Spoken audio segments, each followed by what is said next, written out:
प्यारे बच्चों, welcome to my channel Verma study 2020 book लाना। मैं यूपी बोर्ड के क्लास 12th के छात्राओं के लिए इकोनॉमिक सब्जेक्ट को हिंदी माध्यम से मैं फुल कोर्स कराऊंगा। यदि आप फुल कोर्स करना चाहते हैं तो मेरे चैनल को सब्सक्राइब कीजिए और बेल आइकन को प्रेस करना ना भूलें, ताकि जो भी वीडियो मैं अपलोड करूं उसका नोटिफिकेशन आपको सबसे पहले मिल सके। प्यारे बच्चों, व्यष्टि अर्थशास्त्र पूरा समाप्त हो चुका है। समष्टि अर्थशास्त्र में चैप्टर 3 मुद्रा और बैंकिंग चल रहा है।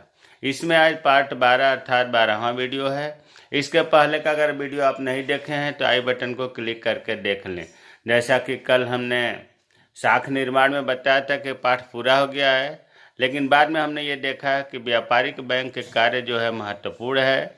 इसको इम्तहान में बिना पढ़ कर के जाए अच्छी बात नहीं है। इसलिए हमने जो है ये वीडियो बनाया कि व्यापारिक बैंक का अर्थ क्या है, व्यापारिक बैंक के कार्य क्या है। तो प्यारे बच्चों, व्यापारिक बैंक का है, देखिए भारत में व्यापारिक बैंक इसके कई नाम हैं। व्यापारिक बैंक को ही व्यावसायिक बैंक भी कहते हैं, वाणिज्यिक बैंक भी कहते हैं और अंग्रेजी में कमर्शियल बैंक भी कहते हैं। तो व्यापारिक बैंक से अभिप्राय यह है उस बैंक से है जिसकी स्थापना भारतीय बैंकिंग कंपनी अधिनियम के अनुसार की गई है। भारतीय बैंकिंग कंपनी अधिनियम के अनुसार व्यापारिक बैंक की स्थापना हुई है और यह व्यापारिक बैंक का कार्य करता है। व्यापारिक बैंक का कार्य क्या है? व्यापारी और अन्य व्यक्तियों से जमा प्राप्त करता है और ऋण देता है। ये बैंक मुख्यतः व्यापारियों को ऋण देता है, इसी कारण तो इसे व्यापारिक बैंक कहा जाता है। मुख्य रूप से मुख्यतः ज़्यादातर व्यापारियों को ऋण देता है ये, इसीलिए इसे व्यापारिक बैंक कहा जाता है। अब जो महत्वपूर्ण सबसे है फंक्शन ऑफ कमर्शियल बैंक, व्यापारिक बैंक के कार्य। देखिए, आप ज़्यादातर देखते होंगे 3-4 चीज़ें, तो आप थोड़ा सा ध्यान देंगे तो अपने आप ही याद हो जाएगा। जैसे जमा स्वीकार करना, हम आप कोई भी कितना हो पैसा जमा करते हैं तो बैंक स्वीकार करता है। दूसरा ऋण देता है। तीसरा ट्रांसफ़र करता है। तो इसको थोड़ा सा जानते तो सब है, लेकिन थोड़ा सा अपडेट किया जाए तो देखिए, जमा स्वीकार करना व्यापारी बैंक का मुख्य कार्य जो है जनता की बचत को एकत्रित करना और उनके लिए उपलब्ध कराना जो उसका उचित उपयोग करना चाहते हैं। जमा स्वीकार करना या जमा करने के लिए व्यापारिक बैंक 5 प्रकार के अकाउंट जो है खोलते हैं।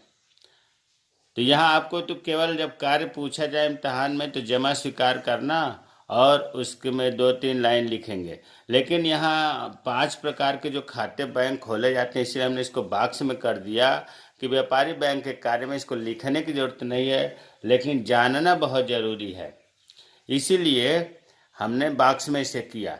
अब देखिए, जो 5 प्रकार के खाता खोलते हैं, तो है चालू खाता जिसको कहते हैं करेंट अकाउंट, बचत खाता सेविंग अकाउंट, और तीसरा है सावधि खाता या समयावधि जमा खाता भी कहते हैं, फिक्स डिपॉजिट अकाउंट, और चौथा और पांचवा यहाँ नहीं लिखा गया है।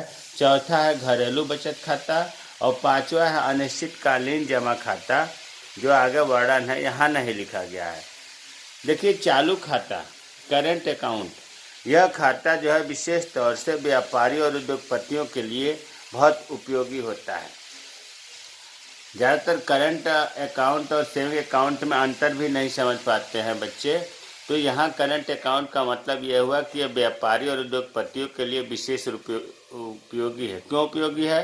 क्योंकि इसमें रुपया जमा करने और निकालने का किसी प्रकार का प्रतिबंध नहीं होता है। करंट अकाउंट में दिन में चाहे जितनी बार पैसा जमा किया जाए या निकाला जाए, इसमें कोई प्रतिबंध नहीं है। दूसरा महत्वपूर्ण बात यह है कि बैंक जो है, जो करंट अकाउंट में जमा राशि है उस पर ब्याज नहीं देते हैं, बल्कि बैंक जमाकर्ता से सेवा रूप में कुछ न कुछ व्यय लेते हैं। तो दूसरा महत्वपूर्ण बात आपको पता चल गया कि करंट अकाउंट में जो जमा राशि है उस पर ब्याज नहीं मिलता है। और जमाकर्ता का जो संपूर्ण लेन देन है, करंट अकाउंट की बात चल रही है, जमाकर्ता का संपूर्ण लेन देन का हिसाब भी बैंक रखता है और समय समय पर यह विवरण जमाकर्ता को भेजता रहता है। रुपया निकालने है तो चेक की भी सुविधा दी जाती है। तो हमें उम्मीद है कि चालू खाता में हमने 4 महत्वपूर्ण बातें लिखा, आपको समझ में आ गया होगा। पहला तो यह है कि एक दिन में कितने ही बार जमा करिए, कितनी बार निकालिए, कोई प्रतिबंध नहीं है। दूसरा बताया गया कि इसमें जो जमा राशि इस पर ब्याज बैंक नहीं देता है, बल्कि उल्टे जमा करता या जमा करने वाले से सेवा व्यय लेता है। तीसरा बताया गया कि बैंक जो बहुत महत्वपूर्ण कार्य है, जितना जमाकर्ता के द्वारा लेन देन होता है उसका हिसाब रखता है और समय समय पर यह जमाकर्ता को बैंक बताता भी है। रुपया निकालने के हेतु चेक भी देता है। तो ये 4 जो है बहुत महत्वपूर्ण बातें हैं करंट अकाउंट, जिसको चालू खाता कहते हैं। अब दूसरा है बचत खाता, सेविंग अकाउंट। बचत खाता का उद्देश्य यह है कि जो छोटे बचत वाले हैं उनको बैंकिंग सुविधा प्रदान करना। छोटे बचत वालों के लिए एक सेविंग अकाउंट खोला जाता है। तो इसकी महत्वपूर्ण बात यह है कि इस खाते में रुपया जमा करने पर तो कोई प्रतिबंध नहीं है, लेकिन खाते से रुपया निकालने पर कुछ प्रतिबंध है। जितना चाहे उतना आप रुपया नहीं निकाल सकते सेविंग अकाउंट से। और महत्वपूर्ण बात यह है कि इस खाते में जो जमा है धनराशि, उस पर बैंक कुछ न कुछ ब्याज देता है। लेकिन याद रखिए, जो तीसरा है फिक्स डिपॉजिट जो अकाउंट होता है, उससे ये ब्याज कम देता है। तो बचत खाते में आपको 3 बातें बताया गया। छोटी बचत वालों के लिए है, इस पर रुपया जमा करने में कोई प्रतिबंध नहीं, लेकिन निकालने पर होता है। तीसरा बात बताया गया कि इसमें ब्याज देता है, लेकिन एफडी अकाउंट से ब्याज कम देता है। अब जो तीसरा है समयावधि जमा खाता, जिसको कहते हैं फिक्स्ड डिपॉजिट अकाउंट। इस खाते में एक निश्चित अवधि, देखो नाम से ही लग रहा है समयावधि, यह सावधि भी कहते हैं, मतलब एक टाइम के लिए ये फिक्स हो जाता है। वो टाइम कितना हो सकता है? 7 दिन से लेकर के 25 वर्ष तक, 1 हफ्ते से लेकर के 25 वर्ष तक फिक्स डिपॉजिट अकाउंट जो खोला जाता है, फिक्स डिपॉजिट किया जाता है, उसे कहते हैं सावधि जमा या समयावधि जमा खाता। और जब इसमें जमा होता है एफडी अकाउंट में, तो एक रसीद मिलती है जिसको कहा जाता है फिक्स डिपॉजिट रिसिप्ट। इस रसीद पर जमा राशि की मात्रा लिखा होगा, परिपक्वता की तिथि लिखा होगा, ब्याज की दर कितना वो लिखा होगा, परिपक्वता के बाद मैच्योर होने के बाद कितने पैसे मिलेंगे वो लिखा होगा। ये जो है रसीद पर सूचनाएं एकत्रित होती हैं। इसमें जो है एफडी अकाउंट में जो रसीद मिलती है, फिक्स डिपॉजिट रिसिप्ट जो मिलती है, यह परिवर्तनीय होती है। मतलब जमा करता ही इस धन को प्राप्त कर सकता है, कोई अन्य व्यक्ति नहीं प्राप्त कर सकता। और इस खाते पर बैंक सर्वाधिक ब्याज देता है। अभी आपने जो देखा शुरू में, चालू खाता, बचत खाता, उससे ज़्यादा ब्याज देता है बैंक एफडी अकाउंट पर। और अगर जमाकर्ता को आवश्यकता पड़ी तो जो रसीद है फिक्स डिपॉजिट रिसिप्ट जो है, इसके रसीद के आधार पर वो ऋण भी देता है। तो हमें उम्मीद है कि एफडी डिपॉजिट भी आपको समझ में आ गया होगा। अब जो चौथा है घरेलू बचत खाता। पहले ऐसा अक्सर बैंक करते थे, अब हमारे हिसाब से तो अब ऐसा नहीं कर रहे हैं। इसमें क्या होता है कि छोटे छोटे बचत को, मतलब अल्प बचतों को प्रोत्साहन करने के लिए बैंक जो है अपने ग्राहकों को एक गुल्लक देते थे। आप देखते होंगे छोटे बच्चों को बचत करने का अभ्यास कराने के लिए, सिखाने के लिए हम लोग गोलक खरीद कर देते हैं, और बालक उसमें जब पैसा पाता है तो उसमें डालता है, सिक्के डालते हैं, और धीरे धीरे अमाउंट ज़्यादा होता है तो बालक को खुशी होती है कि हमारा इतना अमाउंट हो गया, अब हम इससे कुछ काम करेंगे। उसी तरह से बैंक भी अपने ग्राहकों को गुल्लक देते हैं। वो गुल्लक घर पर आता है और समय समय पर अपनी बचत इसमें ग्राहक एकत्रित करता रहता है, और कुछ समय बाद जब गुल्लक को बैंक में ले जाया जाता है तो उसमें जो जमा राशि है उसको निकाल करके बैंक उसके खाते में जमा कर देता है। वर्तमान में ऐसे खाते पर जो बचत खाता का ब्याज है 4% इस समय है बचत खाते पर ब्याज, वो मिलता है घरेलू बचत खाता में भी और सेविंग अकाउंट में भी। चौथा जो है अनिश्चितकालीन जमा खाता। देखिए नाम से ही लग रहा है इनडेफिनिट पीरियड, अनिश्चितकालीन, पैसा अनिश्चित काल के लिए जमा किया जाएगा, और इसमें जो है जो पैसा जमा होता है उससे केवल ब्याज दर ही मिलता है। ब्याज दर इसकी बहुत ज़्यादा होती है, लेकिन विशेष परिस्थिति में जमा रकम भी निकाल सकता है खाता धारक। ये बहुत ज़्यादा लोकप्रिय नहीं है। तो अभी तक आपको 5 प्रकार के खाता बताया गया जिससे जमा बैंक करवाते हैं, जमा स्वीकार करते हैं। तो आपको पहला कार्य अभी बताया गया है जमा स्वीकार करना। अब दूसरा कार्य है ऋण देना, ऋण देना, लोन देना। प्यारे बच्चों, बहुत महत्वपूर्ण दूसरा कार्य है व्यापारिक बैंक का ऋण देना। आपको पता है कि जब बैंक ऋण देता है तो कहाँ से देता है? ये अभी पिछले वीडियो में कल वाले में बताया गया था कि ये जो हम मतलब सेविंग अकाउंट या करंट अकाउंट में जो जमा होता है उससे देता है या बैंक आरबीआई से लोन लेकर के देता है। यहाँ ये आपको ध्यान रखना है कि आदमी जो जमा करता है बैंक अकाउंट में, सेविंग हो या करेंट हो, उसमें तो ब्याज कम देता है, लेकिन जब वो धन उधार देता है, ऋण देता है, तो उस पर बैंक ज़्यादा लेता है ब्याज। तो जो उसका ब्याज देने का, भाई ऋण दिया तो हमसे ज़्यादा लिया और हम जमा किया उस पर कम दिया, तो इसके बीच का जो अंतर होता है वही बैंक का लाभ होता है। इसके अलावा विभिन्न सेवाओं पर भी शुल्क बैंक लगाते हैं, ये भी उनका आय है। अब जो बैंक ऋण प्रदान करते हैं वो सुरक्षित ऋण देते हैं। सुरक्षित ऋण का मतलब ये हुआ कि ऋण देने से पहले वो उचित संपत्ति, धरोहर जिसको कहा जाए, सिक्योरिटीज कहा जाए, पर्सनल हो या ज्वाइंट हो, चल संपत्ति हो, अचल संपत्ति हो, इसको वो जमा कराते हैं, तब वो लोन देते हैं, ऋण देते हैं। जितना आप जमा करते हैं उससे कम का ही ऋण मिलता है। तो बैंक इस प्रकार से सुरक्षित ऋण ही देता है। कभी कभी असुरक्षित ऋण मतलब बिना जमा कराए, व्यक्तिगत हो या ज्वाइंट हो या चल संपत्ति हो या अचल संपत्ति हो, कभी कभी इन्हें बिना जमा कराए ही बैंक ऋण देते हैं। लेकिन ये उनको देते हैं या उन संस्थाओं को देते हैं, उन व्यक्तियों को देते हैं जिनका बाजार में काफ़ी ऊंची साख हो। हर आदमी को नहीं मिलता है बिना गिरवी रखे कोई चीज़। तो ऋण तो देते हैं। अब ये ऋण 5 प्रकार के होते हैं। पहला है ऋण तथा अग्रिम, लोन एंड एडवांसेस, नकद साख, अदबी कर्ज, विनिमय बिलों को भुनाना, धनराशि का सरकारी प्रतिभूतियों में निवेश। तो आपने ऋण तो अभी देख लिया कि कैसे बैंक देते हैं और उनका लाभ कमाने का ये मुख्य स्रोत है। और वो लोन कहाँ से देते हैं? जो हम आप डिपॉजिट करते हैं उसमें से देते हैं, या आरबीआई से वो खुद लोन लेते हैं बैंक, उसमें से देते हैं। अब देखिए एक एक काम पढ़ लेते हैं थोड़ा थोड़ा कि क्या है ऋण तथा अग्रिम। ऋण तथा अग्रिम लगभग वही बातें हैं जो अभी आपको बताया गया है। इसके अंतर्गत क्या होता है कि बैंक किसी सिक्योरिटीज को, जब ये हमने बताया कि पर्सनल हो या ज्वाइंट हो या चल हो, अचल संपत्ति हो, किसी भी सिक्योरिटीज को आधार पर ही वो उधार देता है। सिक्योरिटी जितना रहेगा उससे कम ही वो ऋण देता है।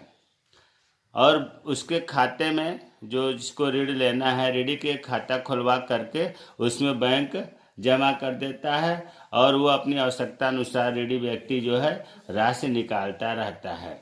और ब्याज का निर्धारण जो है ऋण के उद्देश्य, ऋण की अवधि पर निर्भर करता है। हाँ, जितना वो ऋण देता है ब्याज सब पर लगता है। ये उम्मीद है कि समझ में आ गया होगा। जो आम आपको देखने को मिलता है, आम नागरिक को जो ऋण मिलता है वो इसी में बात हो रही है कि बैंक अकाउंट खोलेगा और बैंक जो है कुछ सिक्योरिटी जमा कराएगा और उसके बदले में वो अकाउंट में ऋण दे देगा, उसमें से हमें निकालना होता है। अब दूसरा है नकद साख। नकद साख, देखिए नकद का मतलब कैश क्रेडिट, साख का अर्थ हमने बताया था उधार होता है। ये भी वही चीज है, ऋण तथा अग्रिम जैसा थोड़ा सा अंतर है। इसमें यह ध्यान देना है कि इसमें पैसा जो है नगद मिलता है, न कि अकाउंट में ओपनिंग होती है। गिरवी या इसमें भी सिक्योरिटीज रखा जाता है। सिक्योरिटीज मान लो कि 1 लाख रुपए का है और बैंक कह रहा है कि इस 1 लाख पर आपको 80,000 रुपये मिलेंगे। अब 80,000 रुपये जब चाहो तब ले लेना। अब ये व्यक्ति क्या काम करता है, ऋणी जो है, मान लो 80,000 में 50,000 वो लेके आ गया आवश्यकता अनुसार, 30,000 छोड़ दिया। तो जब 50,000 लेके आ गया तो इसमें होता क्या है कि कि जितना वो ले करके आया है 50,000, उसी पर उसको ब्याज देना पड़ता है। और जो 30,000 वहाँ जमा है, कभी कभी कुछ बैंक उस पर भी 1 या 2 आधा % उस पर भी ब्याज लेते हैं। क्यों लेते हैं? क्योंकि वो एक निर्धारित राशि जो है वो सदा तैयार रखता है देने के लिए। भले आप नहीं दिए हो, लेकिन वो ये मान कर चलता है कि आप अभी आओगे तो हम कहाँ से देंगे, तो उस पर भी ब्याज लेते हैं। तीसरा है अधिविकर्ष, ओवरड्राफ्ट। देखिए, ओवरड्राफ्ट हमने पिछले वीडियो में बताया था कि जब बैंक अपने ग्राहक को उसकी जमा से अधिक मात्रा में रुपया निकालने की अनुमति देता है तो उसे ओवरड्राफ्ट कहते हैं। जमा से अधिक, उसके खाते में पैसा नहीं है फिर भी वो रुपया निकालने की अनुमति देता है, उसे ओवरड्राफ्ट कहते हैं। ओवरड्राफ्ट जो है साख देख करके, उस ग्राहक की साख देख करके अर्थात विश्वसनीय ग्राहकों को ही अल्पकालीन ऋण देता है। नगद साख और अधिविकर्ष में ज़्यादातर कन्फ्यूजन बच्चों को होता है, जबकि नहीं होना चाहिए। यहाँ हम पहले ही बता दें, नगद साख और अधिविकर्ष में हमने बॉक्स में अंतर लिखने का प्रयास किया है। पहला तो यह है कि नगद साख जो है मतलब कैश क्रेडिट जो है किसी भी व्यक्ति को दिया जाता है, जबकि ओवरड्राफ्ट उस व्यक्ति को दिया जाएगा जो उसका चालू खाता है, करंट सेविंग है। तो एक चीज़ तो यही क्लियर हो गया कि कैश क्रेडिट किसी भी व्यक्ति को दिया जा सकता है, जबकि ओवरड्राफ्ट केवल चालू खाते वाले को ही दिया जाएगा। दूसरा है, कैश क्रेडिट पूरी तरह जमानत रखने के बाद ही मिलता है। कैश क्रेडिट जो साख नगद साख है, ये जितनी सिक्योरिटी रखा जाएगा उससे कम ही मिलता है, जबकि ओवरड्राफ्ट में सिक्योरिटी रखने की जरूरत नहीं होती है। व्यक्तिगत जमानत मतलब आपका अकाउंट होना चाहिए, करंट अकाउंट होना चाहिए, तो ओवरड्राफ्ट मिल जाता है। तीसरा है कैश क्रेडिट। कैश क्रेडिट मतलब नगद साख 1 वर्ष के लिए प्रायः स्वीकार किया जाता है। बैंक जो है कैश क्रेडिट 1 वर्ष के लिए दिया जाता है, जबकि ओवरड्राफ्ट अधिविकर्ष जो है अति अल्पकाल के लिए 15 दिन के लिए, 1 हफ्ते के लिए, 1 महीने के लिए, 2 महीने, इतने के लिए अल्पकाल के लिए दिया जाता है। कैश क्रेडिट की तुलना में ओवरड्राफ्ट पर ब्याज की दर अधिक होती है। ओवरड्राफ्ट पर ब्याज ज़्यादा लगता है। तो अभी हमने बताया था कि ऋण जो है बैंक 5 तरह के देते हैं। पहला हुआ ऋण तथा अग्रिम। यहाँ अभी हमने देखो बताया था कि 5 तरह के होते हैं। पहला हो गया ऋण तथा अग्रिम जो हमने बताया था। दूसरा बता दिया कैश क्रेडिट। तीसरा बता दिया ओवरड्राफ्ट, दोनों में अंतर भी बता दिया। चौथा है विनिमय बिलों को भुनाना, डिस्काउंटिंग ऑफ बिल्स। बैंक जो है ऋण देने का एक तरीका भी ढूंढा है, वो क्या है? जैसे मान लीजिए विनिमय बिल, ग्राहक के हुंडियों में जो बिल है उनको भी भुनाता है। सावधि बिल की, जैसे मान लो कोई बिल है विनिमय बिल ग्राहक के पास, बैंक के पास ले जाएगा, बैंक अपना डिस्काउंट काट करके, कटौती काट करके उसको नगद राशि दे देगा। ये निर्भर करता है कि बिल की अवधि कितनी है, बिल की राशि कितनी है, जोखिम की मात्रा कितनी है, उसके हिसाब से बैंक जो है पैसे देते हैं अपना डिस्काउंट काट करके। तो विनिमय बिलों को भुनाने का भी कार्य करते हैं। पांचवा है धनराशि और सरकारी प्रतिभूतियों में निवेश। भाई बैंक जो है अब सरकारी जो गवर्नमेंट सिक्योरिटीज हैं उनको भी खरीदता है, मतलब उस पैसा जो है सरकारी प्रतिभूतियों को खरीदने में भी निवेश करता है। तो इस प्रकार से जो ऋण है 5 प्रकार का होता है। मुख्य रूप से 3 प्रकार के ऋण तो जरूर जानिए कि कैश क्रेडिट क्या है, ओवरड्राफ्ट क्या है और लोन्स एंड एडवांसेस क्या है। तो अभी तक आपको 2 कार्य बताया गया। एक कार्य बताया गया जमा स्वीकार करना, दूसरा बताया गया ऋण देना, और तीसरा आपको आसानी से याद हो जाएगा धन का हस्तांतरण करना। पैसे एक खाते से दूसरे खाते में जब भेजना होता है तो बैंक ही तो RTGS करता है, NEFT करता है। फिर उसके बाद अगला कार्य है साख निर्माण करना। कल वाला वीडियो जो हमने यही बताया था कि व्यापारिक बैंकों द्वारा साख निर्माण या साख सृजन या क्रेडिट क्रिएशन कैसे करता है। आपने उसमें देखा होगा कि जो प्रारंभिक जमा प्राइमरी डिपॉजिट 1,000 रुपये था, उसको वो 10% CRR रखते हुए, या जितना RBI रखता है CRR करने के लिए, उतना रखने के बाद वो ब्याज लोन देता जाता है। और आप लास्ट में ये देखिए कि अगर 10% CRR है तो 1,000 रुपये जमा है और उससे 10,000 बैंक लोन दे देता है, जो साख निर्माण या साख सृजन कहलाता है। विस्तृत के लिए कल का वीडियो जरूर देखें। चौथा है साख पत्र जारी करना। सबसे पहले तो यह है कि साख पत्र क्या है। साख पत्र में चेक आ गया, हुंडी आ गया, प्रतिज्ञा पत्र आ गया, विनिमय बिल आ गया। ये कहाँ से मिलता है? बैंक ही तो देते हैं। व्यापारिक बैंक अपने ग्राहकों की सुविधा के लिए उधार प्रपत्र, साख का हिंदी उधार भी होता है, तो उधार प्रपत्र या साख पत्र जारी करता है। उदाहरण हमने बता ही दिया। देखिए, साख का नाम लेते ही 3 पॉइंट इससे बनते हैं। एक तो साख निर्माण करना, दूसरा साख पत्र जारी करना, और तीसरा अगर जो जारी हुआ है उसका भुगतान करना। तो 3 तो आपको पहले बता दिया गया, जो आप जानते हैं, जमा करना, ऋण देना और पैसे ट्रांसफर करना। और 3 साख पत्र से याद हो गया, साख निर्माण करना, साख पत्र जारी करना और साख पत्रों का भुगतान करना।